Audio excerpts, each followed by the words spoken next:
اقرأ كتاب الله ترق جنانه وتنل عظيم الأجر والغفران. السلام علیکم ورحمۃ اللہ وبرکاتہ. الحمد للہ رب العالمین والصلاة والسلام علی سید المرسلین وعلى آلہ واصحابہ اجمعین. اما بعد فاعوذ باللہ من الشیطان الرجیم. بسم اللہ الرحمن الرحیم. واعتصموا بحبل اللہ جميعا ولا تفرقوا. صدق اللہ العظیم. جناب صدر عالی مرتبت، معزز اساتذہ کرام اور عزیزان گرامی، عصر حاضر میں جہاں امت مسلمہ مختلف قسم کی گمراہیوں کا شکار ہو چکی ہے، وہیں اختلاف و انتشار کی ایک بڑی برائی اس میں سرایت کرتی جا رہی ہے، جبکہ موجودہ دور میں تمام باطل طاقتیں متحد ہو کر اسلام کو بے خوبن سے اخاڑ پھینکنے کے در پہ ہو چکی ہے. ہر طرف بس ایک ہی صدا ہے کہ اسلام کے چمچماتے چراغ کی روشنی کو نہ صرف یہ کہ ماند کر دیا جائے، بلکہ ہمیشہ ہمیش کے لیے اس کی ضیاء پاشی سے دنیا کو محروم کر دیا جائے، اسلامی تعلیمات کا وجود مٹا دیا جائے، مسلم حکومتوں کو نشانہ بنا کر پاش پاش کیا جا رہا ہے اور ان کے تمام باشندے خاک و خون میں تڑپ رہے ہیں.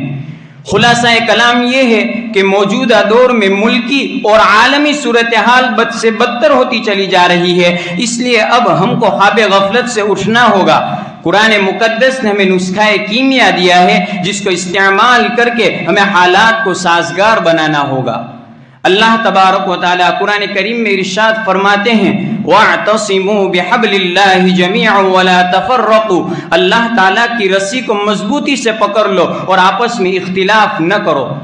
دوسری جگہ اللہ تعالیٰ فرماتے ہیں وَلَا تَنَازَعُوا فَتَفْشَلُوا وَتَذْهَبَ رِيحُكُمْ، کہ آپس میں نزاع نہ کرو ورنہ تم ناکام ہو جاؤ گے اور تمہاری حیثیتیں ختم ہو جائیں گی.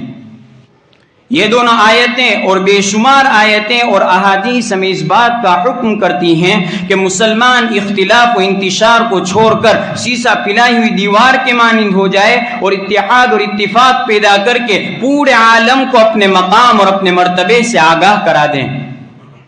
درد مندان قوم، اختلاف و انتشار، نفرت و عداوت انتہائی مہلک اور خطرناک و ضرر رسا برائیوں میں شامل ہے.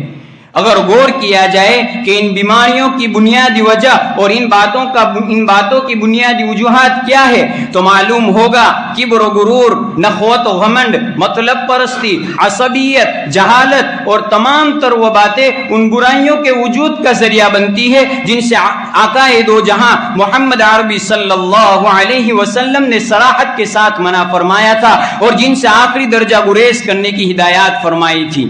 لیکن ان باتوں پر جتنا ماتم کیا جائے کم ہے کہ آج امت نے چن چن کر انہی باتوں پر عمل پیرا ہونے کا عزم کر رکھا ہے جن سے آقا دو جہاں محمد عربی صلی اللہ علیہ وسلم نے منع فرمایا تھا، جس کے نتیجے میں آج مسلمانوں کی بنیادیں کمزور اور جڑیں کھوکھلی نظر آتی ہے اور ہر اعتبار سے ناکامیاں یہ مسلمانوں کا مقدر بنی ہوئی ہے. آبرو باقی تیری ملت کی جمعیت سے تھی، آبرو باقی تیری ملت کی جمعیت سے تھی، جب یہ جمعیت گئی دنیا میں رسوا تو ہوا. سامعین کرام، ملت سے مراد یہاں چند افراد یا ایک وطن میں بسنے والے دو چار قبائل نہیں، بلکہ ملت ایک نبی کے ماننے والے لوگوں پر مشتمل ہے. ہم آپ صلی اللہ علیہ وسلم کو اپنا ہادی اور رہبر اور رسول مانتے ہیں، ہم آپ ہی کے امتی ہیں. اسی طرح ایشیا، افریقہ، امریکہ اور تمام تر وہ ملک کہ جہاں آپ صلی اللہ علیہ وسلم کو نبی ماننے والے موجود ہیں تو وہ ایک ہی ملت ہے. گورا ہو یا کالا، حبشی ہو یا ایشیائی، کسی کو کسی پر کوئی فضیلت حاصل نہیں، اس لیے کہ ہر زمانے میں فضیلت کا معیار جدا ہوا کرتا ہے. اللہ تبارک و تعالیٰ ارشاد فرماتے ہیں ان اکرمکم عند اللہ اتقاکم، کہ یقیناً تم میں کا معزز اور تم میں کا محبوب اللہ کے یہاں تم میں کا پرہیزگار ہے. گویا پوری کائنات میں جو لوگ لا الہ الا اللہ محمد الرسول اللہ کے دامن نور میں پناہ لے رہے ہیں وہ تمام کے تمام ایک ہی ملت ہے. جب خدا ایک، کتاب ایک، رسول ایک، تو ملت ایک کیوں نہیں؟ یہی ہمارا پیغام ماضی میں بھی رہا ہے اور یہی ہمارا پیغام مستقبل میں بھی رہے گا۔ یہ وہ کشتی ہے، یہ وہ چٹان ہے، یہ وہ لنگر ہے کہ جب تک اس سے وابستہ رہو گے دنیا کی کوئی طاقت تمہیں ترقی کرنے سے نہیں روک سکتی۔ سامعین کرام، کھوئی ہوئی عظمت اور ماضی کی عزت حاصل کرنے کا صرف اور صرف ایک یہی طریقہ ہے کہ آپ صلی اللہ علیہ وسلم کے فرامین اور آپ پر نازل شدہ کلام خداوندی پر عمل کیا جائے اور اپنے مفادات اور اپنی ذات سے بے نیازی اختیار کرتے ہوئے ملت کے مفادات اور ملت کے فائدے کو مد نظر رکھا جائے۔ آخر میں ایک شعر کہہ کر میں اپنی بات کو مکمل کرتا ہوں۔ گنوا دی ہم نے جو اسلاف سے میراث پائی تھی، گنوا دی ہم نے جو اسلاف سے میراث پائی تھی، تو گردوں نے سریا سے زمیں پہ ہم کو دے مارا۔ تجھے آبا سے اپنے کوئی نسبت ہو نہیں سکتی، تجھے آبا سے اپنے کوئی نسبت ہو نہیں سکتی، تو گفتار وہ کردار، تو ثابت وہ سیارہ۔ وآخر دعوانا الحمد للہ رب العالمین۔